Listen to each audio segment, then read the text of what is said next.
그리고 습관을 쫓아 기도하셨죠. 겟세마니 동산에서 땀이 땅에 떨어지는 핏방울이 될 만큼 간절하게 기도하셨어요. 십자가에 매달리셔서도 못 박는 불의를 향해서 용서해달라고, 내 영혼을 아버지 손에 의탁한다고 기도하셨어요. 이 공생의 시작부터 마지막 십자가의 운명 시간까지 철저하게 예수님의 생애는 기도로 연결이 되어져 있어요. 기도를 뺀 예수님의 모습은 상상할 수가 없는 거죠. 지금 읽은 본문도 기도입니다. 1절부터 마지막 절까지 전부 다 기도예요. 이게 언제 드려진 기도냐? 지금 우리가 사순절 지나가고 있잖아요. 이 십자가의 죽음을 앞두고 대제사장으로서 드려지는 그런 기도입니다. 그래서 대제사장 예수님의 기도라고 언급을 한 겁니다. 이 내용은 다 암송을 하면 제일 좋고, 암송이 안 되면은 어떤 요점들이 있는지 그 요점이라도 암송하거나 기억을 해두고 있으면은 굉장히 영적으로 도움이 되는 아주 깊이 있는 그런 본문의 내용입니다.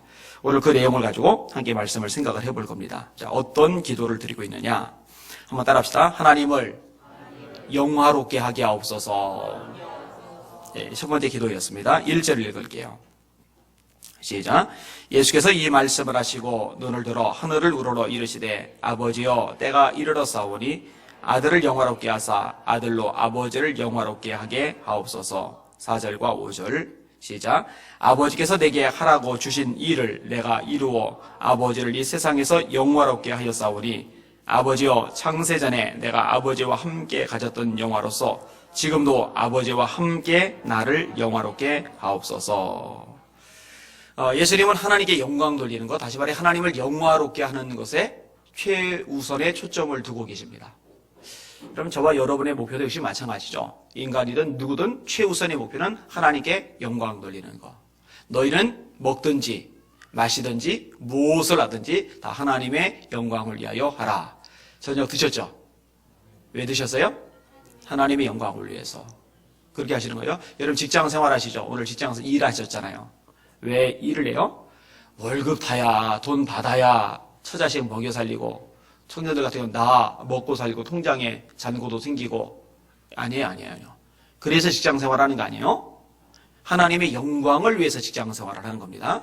놓치지 마세요. 초점이에요, 이게요. 뭘 하든지, 무엇을 하든지. 집에서 설거지하는 것도 마찬가지예요. 청소하는 것도 마찬가지예요. 자녀 키우는 것도 마찬가지예요. 하나님의 영광을 위해서. 예수님의 모든 관심은요, 하나님의 영광에 있습니다. 자신의 영광을 구하는 게 본질이 아니죠. 그런데 여러분, 하나님의 영광을 드러내는 중요한 특징 중에 하나가 뭐냐면은 아버지께서 내게 하라고 주신 일을 내가 이루어 아버지를 영화롭게 하였사오니. 하나님의 뜻을 이루는 거. 예수님을 세상에 보내신 하나님의 뜻이 있잖아요. 그 뜻을 이루어 드리면은 하나님의 영광을 받으세요. 우리도 똑같아요. 저를 만드시고 세상에 보내신 하나님의 목적이 있어요. 여러분들을 만드시고 세상에 보내신 하나님 아버지의 목적이 있어요. 그 목적을 이루어 드리는 것, 그 뜻을 이루어 드리는 삶이 하나님께 영광을 돌리는 삶입니다. 제가 종종 얘기하잖아요. 사람도 괜히 만들지 않아요. 이거 왜 만들어요? 물이나 차 집어넣고 온도 떨어지지 말라고. 이거 진짜 신기해요. 아침에 뜨뜻한 물을 넣는데 밤에까지 뜨뜻해요. 이게 저한테 얼마나 요긴한지 몰라요. 여기 이제 저희 아주 단짝 친구가 됐어요. 아내 다음으로 가까워진 존재가 돼버렸는데, 이 컵은 왜 만들었어요? 이 마이크는 왜 만들었어요? 다 목적이 있어요. 여러분, 사람이 뭘 만들 때도 목적을 가지고 만드는데, 하물며 사람보다 완벽하신 하나님이 여러분을 만드셔서 세상에 보내실 때 아무런 목적 없이 보내지는 않아요. 아무런 목적 없이 만들지는 않아요. 그 뜻을 이루어드리는 여러분들 되시기를 주님의 이름으로 축원합니다. 예수님이 수가성의 여인을 구원해내십니다. 너무 피곤해요. 쉬고 싶어요. 그런데 내가 쉬고 싶지만 한 영혼을 구원하는 것이 하나님의 뜻이기 때문에 그 여인과 대화를 나누면서 그 여인이 예수님이 그리스도임을 믿게 만드셔요. 그리고 제자들이 가서 먹을 것 드렸을 때 이미 먹었다고 하세요. 우리 말고 누가 먹을 거 갖다 드렸지? 예수님이 하시는 말씀은 뭐예요? 나의 양식은 나를 보내신 이의 뜻을 행하며 그의 일을 온전히 이루는 이것이니라. 예수님의 양식이 뭐예요? 예수님을 보내신 뜻을 이루어드리는 것.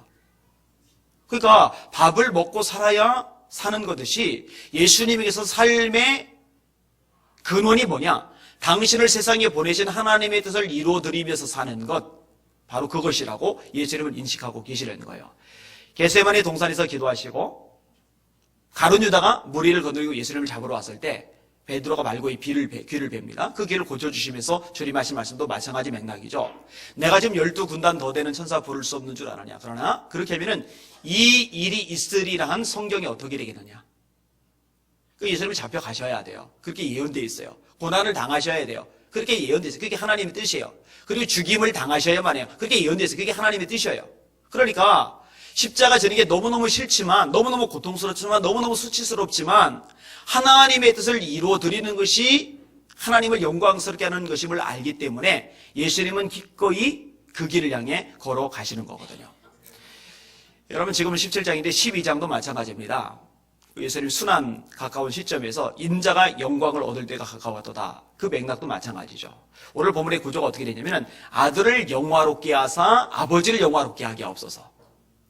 예수님에게 주신 하나님의 뜻을 이루어 드림으로 하나님의 영광을 받으시고, 또 예수님의 이름이 영광을 받으심으로 이것도 역시 하나님의 영광을 받으시고, 근데 십자가 사건이 바로 예수님이 영광을 얻으시는 사건이에요. 그리고 예수님이 영광을 얻으시는 그 사건이 곧 하나님이 영광을 얻으시는 사건이 돼요. 성경이 놀랍게도 그렇게 구조가 되어져 있어요. 바로 예수님이 그것을 위해서 기도하시는 겁니다. 여러분, 저와 여러분들도 마찬가지입니다. 주님의 기도를 본받을 필요가 있어요. 하나님의 영광, 그것이 저희 삶의 초점, 여러분의 초점이 되시기를 주님의 이름으로 축원합니다. 오늘 홍순교 목사님 내외를 만났어요. 거기서 이제 부흥회를 인도를 했는데 작은 교회니까 사례비를 안 받고 왔어요. 그게 미안했던 모양이에요. 또 이제 집회를 인도했는데 인도하고 나서 역사가 많이 일어난 거예요. 지금 벌써 한 달, 두 달 돼가는데도 말씀이 있는 성도들, 기도에 불이 붙은 성도들, 그리고 막 10년간 열심히 신앙생활하던 어떤 분은 그날 말씀 듣고 나서 자기 신앙이 근본적으로 잘못되었다고 깨닫고 나서 다시 밑바닥부터 신앙생활한다고 막 이렇게 막 역사가 일어난 거예요. 그런 얘기를 끄집어내더라고요. 그리고 막 식사 대접하고 싶어서 막 안달이 나가지고 그래서 오늘 이제 같이 만났어요. 근데 그 사모님이 이제 중보 기도의 영을 받으셨는데 저를 보고 얘기하면서 자꾸 울어요. 참하시는데 자꾸 울어요. 울면서 이제 한 가지 이야기를 끄집어내요. 목사님이 변하지 않았으면 좋겠다. 이제 그런 얘기를 끄집어내는 거예요. 근데 이제 그게 굉장히 저에게 이제 의미 있게 다왔어요. 아까 돌아와서도 곰곰이 이제 그 생각을 좀 했어요. 그래서 제가 그런 대답을 했어요. 내가 날마다 질문하는 게 있다. 뭘 위해서냐? 누구를 위해서냐? 자, 이름이 많이 높아졌어요. 여기저기 많은 사람이 환영을 받아요. 안다는 사람들도 참 많아요, 이제는요.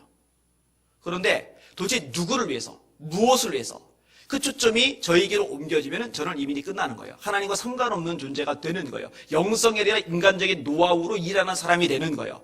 여전히 하나님의 이름을 위해서, 여전히 하나님의 영광을 위해서 이게 놓쳐지면 아무 의미가 없는 거죠. 그럼 목사인 저만 그러느냐? 여기는 여러분들도 마찬가지입니다. 누구를 위해서? 왜? 도대체 누구를 위해서? 왜? 내 야망, 내 만족, 내 유익을 위해서 아니라 하나님의 영광을 위해서. 이것이 흔들리지 않는 여러분의 모습이 되시기를 주님의 이름으로 축원합니다. 이걸 놓치면 안 되는 거예요. 자, 두 번째 따라합시다. 저희는 내게 주신 사람들입니다. 예수님 제자들, 또 예수님을 믿는 사람들에 대해서 예수님이 끄집어내시는 기도의 내용이 있어요. 2절과 3절을 같이 읽겠습니다. 시작. 아버지께서 아들에게 주신 모든 사람에게 영생을 주게 하시려고 만민을 다스리는 권세를 아들에게 주셨음 이로소이다. 영생은 곧 유일하신 참 하나님과 그가 보내신 자 예수 그리스도를 아는 것이니이다. 6절, 7절, 8절 시작. 세상 중에서 내게 주신 사람들에게 내가 아버지의 이름을 나타내었나이다. 그들은 아버지의 것이었는데 내게 주셨으며 그들은 아버지의 말씀을 지켰나이다. 지금 그들은 아버지께서 내게 주신 것이 다 아버지께로부터 온 것인 줄 알았나이다. 나는 아버지께서 내게 주신 말씀들을 그들에게 주었사오며 그들은 이것을 받고 내가 아버지께로부터 나온 줄을 참으로 아오며 아버지께서 나를 보내신 줄도 믿었사옵나이다. 내게 주신 자들, 이런 표현이 나와요. 6절에도 나오고 2절에도 나오고 6절 상반절에도 나오고 그 다음에 6절 하반절에도 나와요. 아버지께서 아들에게 주신 모든 자, 세상 중에서 내게 주신 사람들, 저희는 아버지의 것이었는데 내게 주셨으며. 이건 무슨 얘기냐? 예수님을 믿는 사람들의 소속은 예수님이다. 예수님께 속한 자이다. 그것을 예수님이 말씀하시는 겁니다. 여러분들은 소속이 예수님이십니다. 여러분은 소속이 이 세상이 아닙니다. 대한민국에 속했지만 대한민국보다 예수님에게 더 소속된 존재라는 거 잊지 마시길 바랍니다. 이거 절대로 잊으시면 안 돼요. 따라합시다. 나는 예수님의 소유다. 베드로전서 2장 9절 후반이죠. 그의 소유된 백성이니, 그의 소유된 백성이니, 마찬가지 맥락의 말씀입니다.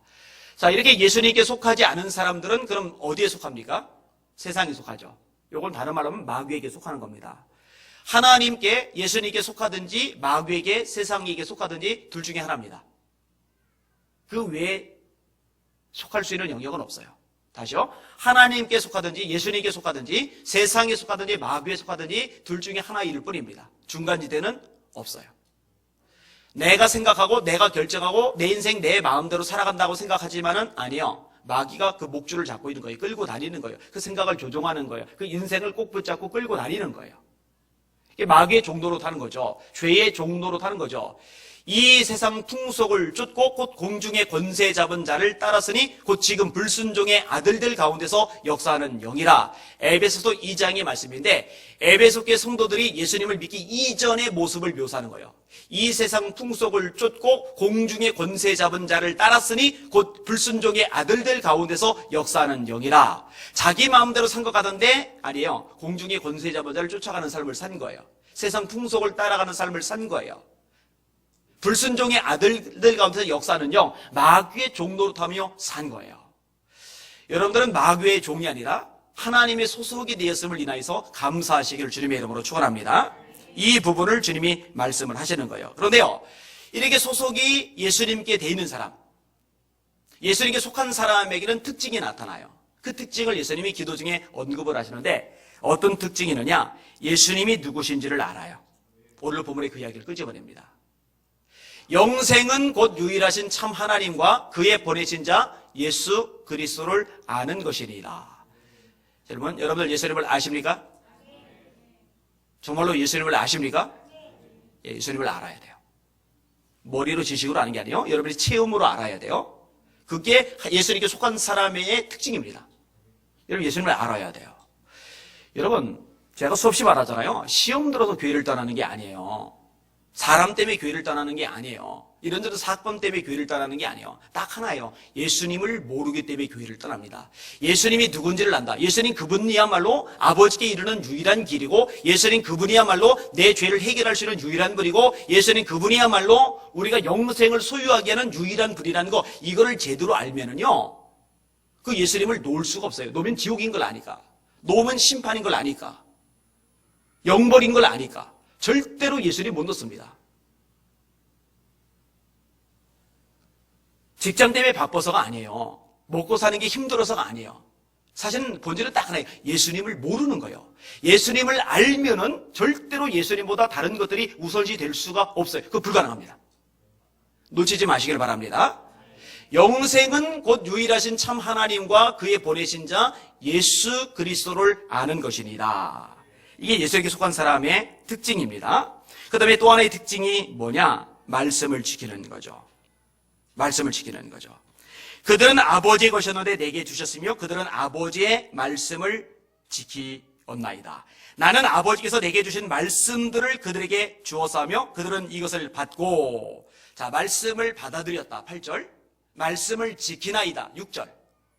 예수님이 누군지를 알아요? 예수님이 누구예요? 우리 인생의 주인이에요. 그러면은 우리는 그분의 종이란 말이에요. 이것을 명확하게 아는 사람이 예수님이 말씀하신 것을 안 지키냐? 그거는 불가능합니다. 그거는 불가능합니다. 그러니까요, 제가 한국교회에서 이제 굉장히 애간장이 녹는 분야 중에 하나가 이건데, 말씀을 있는 그대로 전하지 않았기 때문에 그냥 교회만 와서 예배만 드려주면 우리 교회 와서 인원수 이렇게 늘었으니 그걸로 이제 만족하고, 하나님의 말씀을 많이 혼날 거예요. 정말 많이 혼날 거예요. 아닙니다. 절대 그렇지 않습니다. 마태복음 7장 제가 수없이 인용하잖아요. 예수님의 가르침의 엑기스는 마태복음 5장과 6장과 7장입니다. 산상수훈입니다. 이 산상수훈의 결론이 뭐였어요? 내 말을 듣고 지키는 자는 그 집을 반석 위에 지은 지혜로운 사람과 같으리니 바람이 불고 비가 나고 창수가 나서 그 집에 부딪히되 무너지지 아니하나니 이는 그 집을 반석 위에 놓은 연고요. 내 말을 듣고 지키지 않는 자는 그 집을 모래 위에 지은 어리석은 사람과 들이니 바람이 불고 비가 나고 창수가 나서 그 집에 부딪히되 무너짐이 심하리라. 근데 보세요. 연약성 때문에 말씀을 못 지키고 넘어질 수는 있습니다만 말씀을 안 지키는 것이 아예 그냥 일상사예요. 그러면서 자기는 구원받았다고 생각해요. 이거는 함정입니다. 이거는 불가능합니다. 이건 말이 되질 않아요. 근데요, 이런 교인들이 교회에 들마다 바글바글해요. 큰일 났어요. 큰일 났어요. 그 예수님 오실 때 들림 받을까? 천국 갈까? 노. 여러분, 기름 준비한 5명의 처녀와 준비하지 않은 5명의 처녀들, 이들은 전부 다 신랑이 오기를 기다려요. 신랑이 다시 온다는 걸 알고 있어요. 무슨 말이냐? 교인들이에요. 예수님이 재림한다는 걸 알고 있어요. 알고는 있는데 기름 준비를 안 해요. 못 들어갑니다. 주님의 말씀을 지키시는 여러분들 되시길 주님의 이름으로 축원합니다. 나의 계명을 가지고 지키는 자라야 나를 사랑하는 자니 나를 사랑하는 자는 나의 아버지께 사랑을 받을 것이요 나도 그를 사랑하여 그에게 나를 나타내리라. 이 두 가지 특징 여러분 꼭 기억을 하시기를 바랍니다. 자, 세 번째 부분입니다. 무엇을 주님이 기도하시느냐? 따라합시다. 저희가 서로 하나 되게 하옵소서. 자, 9절부터 11절까지 읽겠습니다. 시작. 내가 그들을 위하여 비옵나니 내가 비옵는 것은 세상을 위함이 아니요 내게 주신 자들을 위함이니이다. 그들은 아버지의 것이로소이다. 내 것은 다 아버지의 것이요 아버지의 것은 내 것이온데 내가 그들로 말미암아 영광을 받았나이다.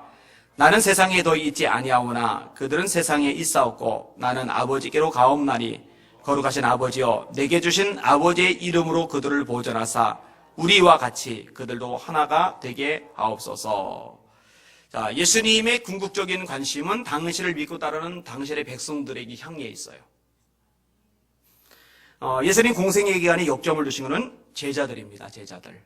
그러다 군중들에게 관심 없었던 것은 아니에요. 제자 그룹이 아닌 사람에게도 주님은 사랑을 베푸셨어요. 거라사의 광인. 그렇죠? 배 타고 그 한 영혼을 위해서 가세요. 수가성의 여인, 아까 얘기했잖아요. 여리고에 사는 삭개오. 그러니까 한 사람 한 사람 소중히 여기셨던 것은 틀림이 없어요. 그런데 특별히 제자들에게 예수님이 역점을 많이 두셨어요. 제자들. 자, 이들 때문에 예수님이 영광을 받으셨어요. 그게 이제 10절 내용이죠. 내가 그들로 말미암아 영광을 받았나이다. 근데 이게 히라보 원어의 특징상 영광을 받았나이다 라고 돼 있어서 우리는 과거에 한번 받았습니다 라는 의미인 것 같은데 사실은 이게 미래 시제까지 담고 있어요. 다시 말해 이들을 통해서 내가 영광을 받았고 앞으로도 이들을 통해서 내가 영광을 받게 될 것입니다. 그 이야기를 예수님이 기도 중에 하시는 겁니다. 과거의 제자들이 어떻게 했길래요? 예수님이 뭐라고 하세요? 나를 따라오너라. 내가 너희로 사람을 낳는 어부가 되게 하리라. 그러니까 베드로와 안드레가 예수님을 따라 나서잖아요. 야고보와 요한은 어떡합니까? 그 부친 세베대를 배와 함께 버려두고 예수를 따르니라. 마태는 어떡합니까? 세관 버려두고 예수님을 따라요. 자, 이렇게 주님의 말씀에 기꺼이 따라 나섰을 때 영광을 받으신 거죠, 하나님이. 그러면 앞으로는 어떻게 되느냐? 앞으로는 마찬가지로 제자들의 순종과 사역을 통해서 하나님이 영광을 받으실 것이에요. 근데 사실 오늘 본문의 앞뒤 맥락 속에서는 예수님의 이 기도는 말이 안 돼요.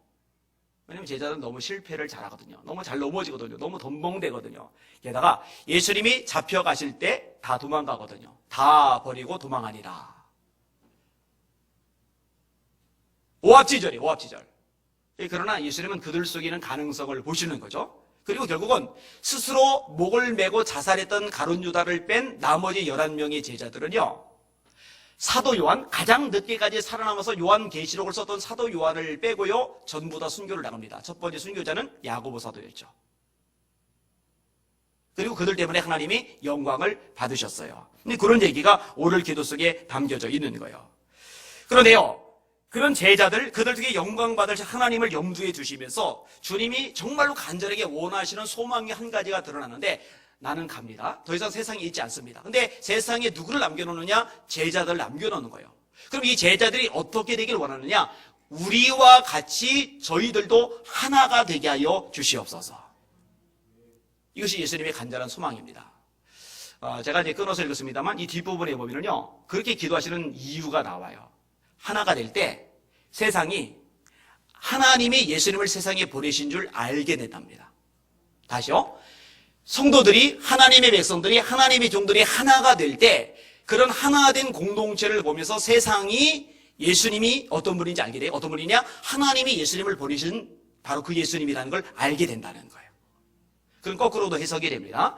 교회가 하나가 되지 못하고 지지고 볶으면 분열하면은 어떤 문제가 생기느냐? 세상이 교회를 보면서 예수님이 하나님이 보내신 분임을 믿을 수 있는 길이 사라지는 거예요.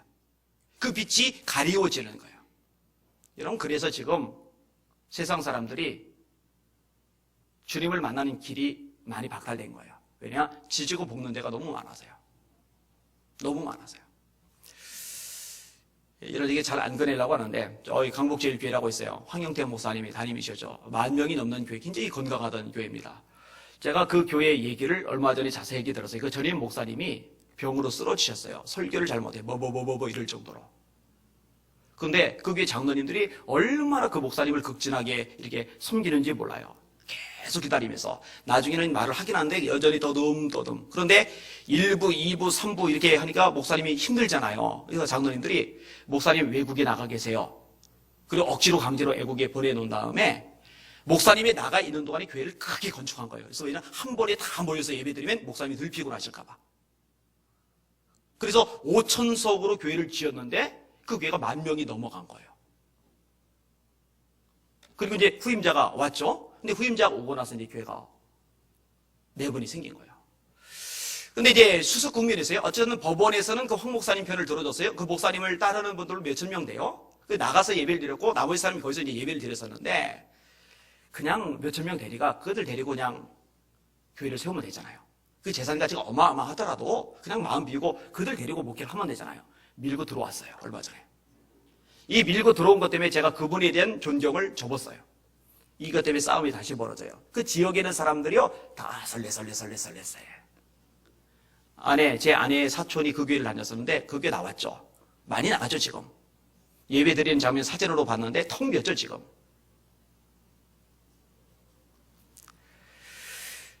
짱 깝깝해요. 너무너무 깝깝해요. 아니 그게 뭐가 문제일까? 왜 싸울까? 여러분, 이 교회 안에 들어오셨다면은 예수님께 안에서 하나가 되시길 주님의 이름으로 축원합니다. 가끔 제가 그런 얘기 좀 해서요. 다른 교회에서 뭐 어쨌는데 그런 얘기 하지 마세요. 여기는 예수 비전교회지 다른 교회가 아닙니다. 여기에 맞추시면 돼요. 대신에 직원 회의 때나 아니면 기관 회의 때나 좋은 아이디어 내는 건 괜찮아요. 그런데 다른 교회는 이랬는데 여기는 없다. 이렇게 얘기하면은 그건 힘들어져요, 서로가. 또 하나, 자신만이 가지고 있는 묘한 고집, 그 다음에 주장, 중심에 서려는 생각, 이런 것들, 너무 따지는 습관 같은 것들, 이런 거 내려놓으셔야 돼요. 방법이 참 간단합니다. 여러분의 담임 목사인 제가 하나님의 말씀만을 제대로 전하는 거예요. 쓸데없는 소리 하는 말씀만을 제대로 전하는 거예요. 그리고 여기는 여러분들이 제가 가르치는 이 말씀에만 집중을 하는 거예요. 저도 이 말씀에 집중하고 여러분들도 전하는 이 말씀에만 집중하면은, 그리고 전부 다 이 말씀에만 몰두하면은 그럼 하나 되는 거 쉬워요. 근데 말씀이 아닌 본질적이지 않은 이 부차적인 것들 가지고 얘기를 하게 되면은 어려워져요. 근데 정말 감사한 거는요, 저희 교회가 지금 잡음이 없어요. 그래서 정말 감사해요. 원래 교회들마다 제일 시끄러운 데가 주방인데 요즘은 주방도 조용해요. 주방에다 한번 CCTV 카메라 한번 달아볼까요? 진짜 조용한 건지 조용한 척하는 건지 확인 좀 해볼 겸. 사실 별거 아니잖아요. 나는 주방에서 티격태격하는 게 이해가 도대체 뭘 가지고 배추 가지고 티격대나, 무 가지고 티격대나, 고춧가루 가지고 티격대나, 생강 가지고 티격대나, 그냥. 그래서 속 썩는다고 그냥 생강 잘게 썰어가지고 눈에다 확 뿌려요, 막. 도대체 뭘 가지고, 거기 뭐 얼마나 엄청나고 대단한 게 있어서 거기서 티격태격하나, 저는 이해가 잘 안 가요. 남자이기 때문에. 모르겠어요. 여자는 무가 그렇게 소중한지 몰라도. 따라합시다. 본질이 아닌 것들은 넘어가자. 본질이 아닌 건 넘어가면 돼요. 너무 따지지 말아요. 뭘 그게 중요합니까? 그죠? 주님의 간절한 기도, 그 기도를 들으시는 저와 여러분들 되실 수 있기를 주님의 이름으로 축원합니다. 네, 그게 주님이 원하시는 모습이에요. 릭 워렌 목사님이라고 있어요. 이거에 대해서 여러 가지 얘기가 좀 들려서 좀 살펴볼 필요가 있다고 생각이 되는데, 하여튼 미국에서 가장 강력한 교회 중에 하나입니다. 어마어마한 영향력을 미치고 있죠. 이분이 연구를 했답니다. 목회하기 전에. 강력하게 부흥하는 교회들의 공통점이 뭔가. 철저하게 연구를 한 거예요. 목회를 들어가기 전에. 가장 핵심적인 공통점을 하나 발견했는데 그게 뭐냐면 담임 목사에 대한 신뢰였답니다.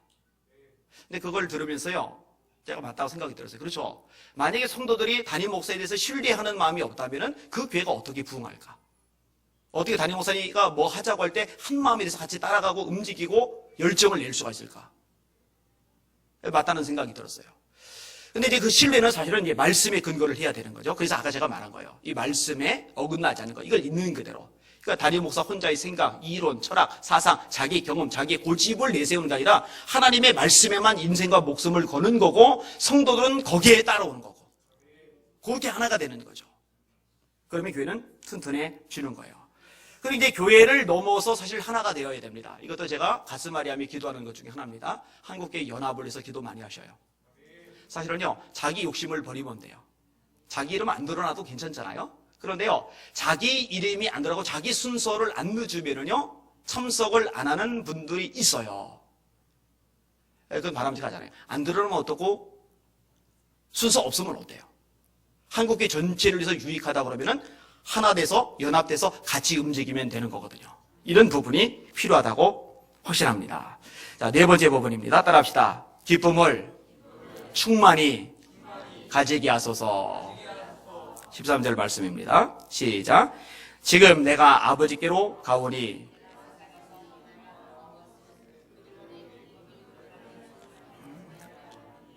아멘. 뭐라고 되세요? 그들로 내 기쁨을, 예수님의 기쁨이에요. 이게 무슨 얘기예요? 예수님 안에 기쁨이 있다는 거죠. 성경이 말씀합니다. 성령으로 기뻐하사. 예수님 기뻐하셨어요. 예수님이 인상 쓰고 걸음걸이도 천천히 걸으시고 말도 느릿느릿 하시고, 아니요. 예수님 비판받으셨잖아요. 그죠? 떠들썩하신 분이에요. 좀 막 어울리시고 잘 웃으시고, 그죠? 엄숙해가지고 그거 예수님하고 거리 멀어요. 성경은 말씀합니다. 항상 기뻐하라. 쉬지 말고 기도하라. 범사에 감사하라. 이는 그리스도 예수 안에서 너희를 향하신 하나님의 뜻이니라.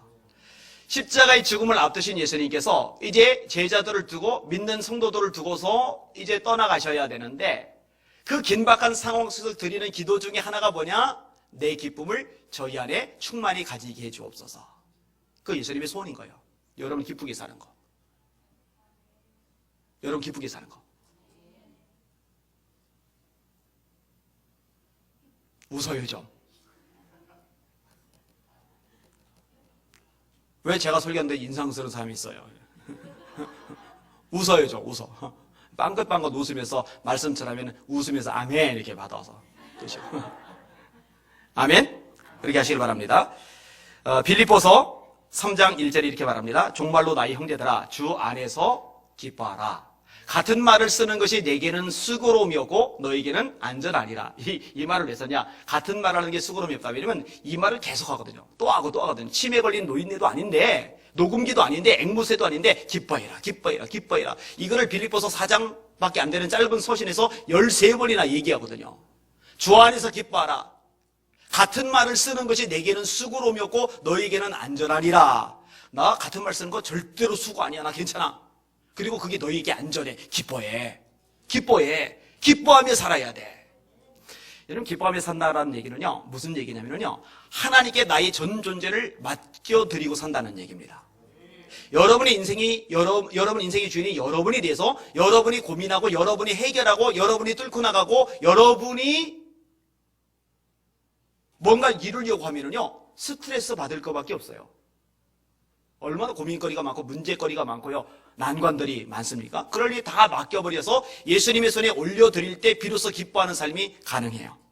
주님이 여러분에게 가장 존귀한 존재가 될 때 그때 비로소 기뻐하는 삶이 가능해요. 자, 보세요. 예수님이 모든 것이에요. 그럼 내가 지금 건강을 잃었어요?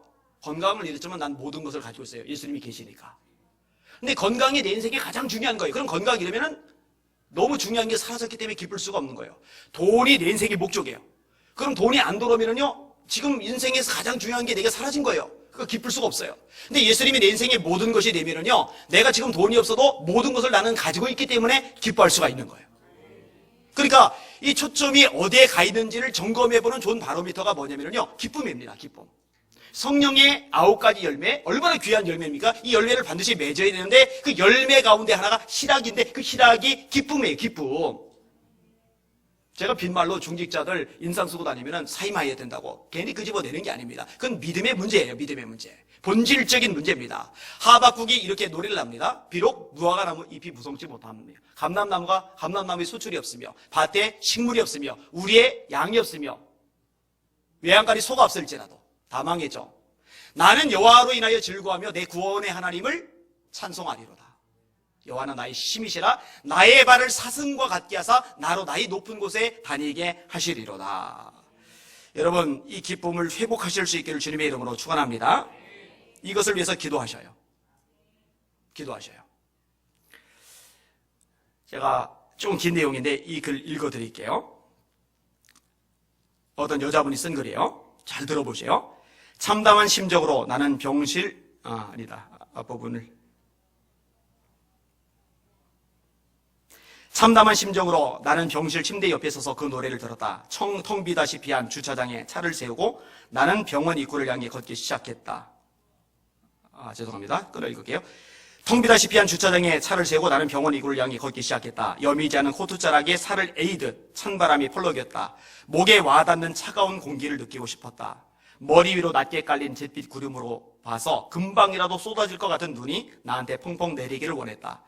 무언가가 지난 2년 동안 느껴온 나를 무기력하게 만드는 그 슬픔을 떨쳐버리게 해주기를 바랐던 것이다.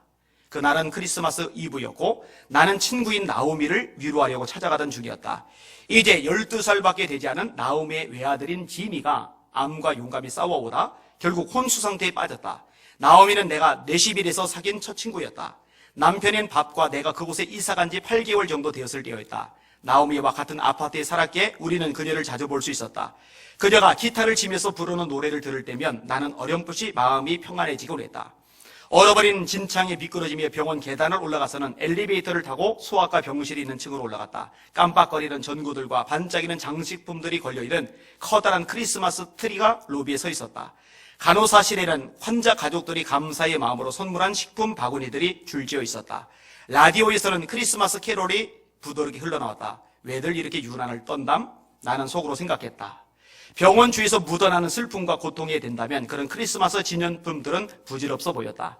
나는 어둠침침한 지미의 병실로 들어갔다. 아이의 몸 전체에는 튜브들이 연결된 채 삐져나와 있고 아이는 숨쉬기도 힘겨워했다.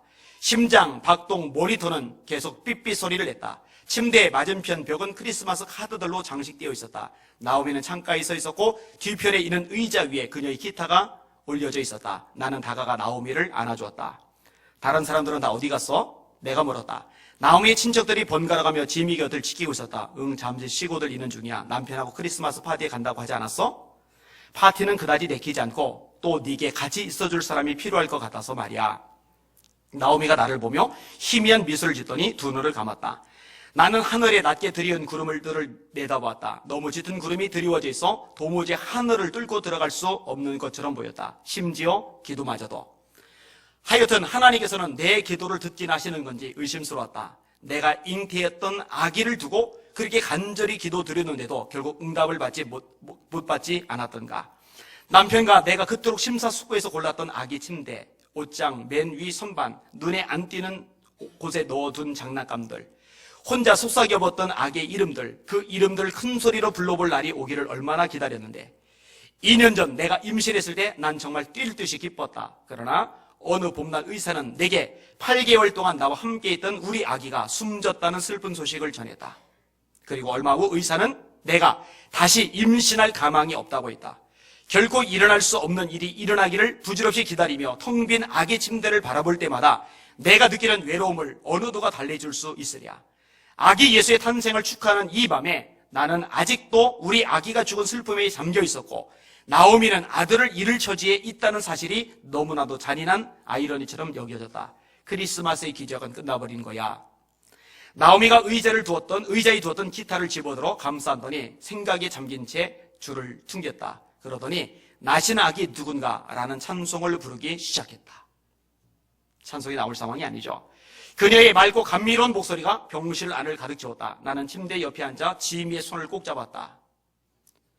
지미야, 네가 우리 말을 알아들을 수 있다면 얼마나 좋겠니? 어서 정신을 차리렴. 나오미 쪽을 바라봤더니 병실 문 주변에 사람들이 몰려들어 그녀의 노래소리를 귀를 기울이고 서 있는 것이 보였다.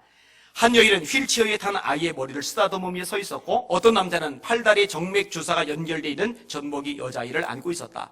다른 아이들은 출입구 주변에 삥 둘러서서 안을 빠꼼히 들여다보고 있었다. 나오미는 자리에서 일어나 계속 노래를 부르며 복도로 걸어나갔다. 나오미가 각 층을 오르내리며 부르는 노래소리가 들렸다. 자신도 지금 슬픔에 잠겨 있으면서 나오미의 목소리는 따사로움과 기쁨을 담은 채 울려 퍼졌다. 나는 지미의 손을 꼭 잡은 채로 있었다. 나 자신도 다른 사람들에게 될 수 있는 한 많이 베풀 수 있기를 바라면서. 하지만 난 무력하고 이미 다 소진해버린 기분이었다. 내겐 다른 사람에게 줄 만한 것이 하나도 없었다. 지미가 희미한 신음소리를 내며 몸을 약간 뒤척였다. 병실 밖에 밤은 어딘가 비밀스럽고 뭔가를 품고 있는 듯했다. 혹시 이 밤에 무슨 일이라도 일어난다면 사실 난 뭔가를 기다리는데 진력이 났다. 우리 아이가 태어나기를, 지미가 깨어나기를, 그리고 눈이 내리기를. 나오미는 간호사와 함께 돌아왔다. 간호사는 지미와 연결되어 있는 기계들을 점검해 보더니 나오미에게 이렇게 말했다. 생명징후, 호흡, 맥박, 체온, 혈압 등 생명징후가 안정을 유지하긴 하지만 약하군요. 곧 깨어나지 못한다면. 간호사가 말끝을 흐렸다. 간호사는 병실을 나가며 문을 닫았다. 나오미는 지미 옆 침대 시트에 머리를 퍼묻었다. 그녀의 슬픔이 너무나 깊이 내 가슴에 와닿아 나는 잠시 내 자신의 슬픔을 제쳐둘 수밖에 없었다. 하나님, 나는 속삭이듯 기도했다. 도와주세요. 문이 다시 열렸다. 간호사가 다시 왔으려니 하고 눈을 들었다. 간호사 대신에 지미의 가족들이 방 안으로 몰려 들어왔다. 나는 창가로 물러섰다. 그들은 침대를 가운데로 하고 삥 둘러서더니 지미의 가냘픈 몸 위로 팔들을 뻗쳤다. 청년의 손, 노인의 손, 부드러운 손, 굳은 살이 박힌 손. 손들이 담요처럼 지미의 몸 위를 덮으며 움직였다. 지미의 할머니는 지미 곁에 몸을 숙여 귀에 대고 속삭였다. 나오미는 다시 기타를 치기 시작했다. 온 마음 다해 이 밤을 기뻐하세. 찬양 제목이요. 온 마음 다해 이 밤을 기뻐하세. 예수님 오신 성탄절이니까 나오미와 친구들이 찬양을 했다. 천사들의 감미로운 목소리가 사방에서 들려올 때, 이것도 찬양 제목입니다. 나는 절에 한 번도 그 찬송을 들어본 적이 없었다. 멋진 노래였다. 나오미의 오빠가 나를 돌아보며 손을 내밀었다. 내가 머뭇거리자 그는 고개를 끄덕이며 미소를 지었다. 나는 그의 손을 잡고 그들의 월에 합류했다. 그 순간 하나님의 손길이 나의 무감각한 껍질을 뚫고 내 안에 들어오는 것을 느낄 수 있었다.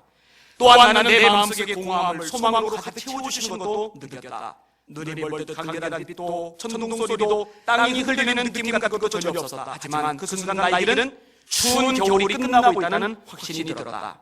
이미 어두워진 창밖을 얼핏 보니 마침내 하얀 눈이 내리고 있었다. 나오미와 빼고 모두가 노래 부르기를 멈췄다. 눈물을 참으려 눈을 깜빡이며 나는 지미를 내려다봤다. 그 순간 갑자기 지미가 두 눈을 떴다. 엄마, 오 거룩한 밤을 불러줘요. 나오미는 조금도 머뭇거리지 않고 마치 그 순간을 오랫동안 기다렸던 것처럼 그 노래를 부르기 시작했다. 나머지 가족과 나는 서로 둥켜 안았다. 그들의 팔에 감싸인 채 나는 멀리서 들려오는 우렁찬 교회의 종소리를 들었다. 마치 지미가 깨어나는 것과 새롭게 깨어난 내 심령을 축하해 주는 듯 울려 퍼지는 그 종소리를. 나는 집으로 돌아가 남편과 함께 크리스마스를 축하했다. 내가 진정으로 원하던 선물을 이미 받았다는 것을 나는 깨달았다. 2년 만에 처음으로 나는 내가 이 세상에 소속되어 살고 있음을 느낄 수 있었다. 지미가 우리에게 돌아오기를 우리가 그렇게 기다렸던 것처럼 하나님께서는 내가 그분께로 돌아오기를 기다리고 계셨던 것이다. 바로 그때 나는 앞으로 어떤 미래가 내 앞에 펼쳐지든지 하나님께서 항상 나와 함께해 주시리라는 것을 깨달았다.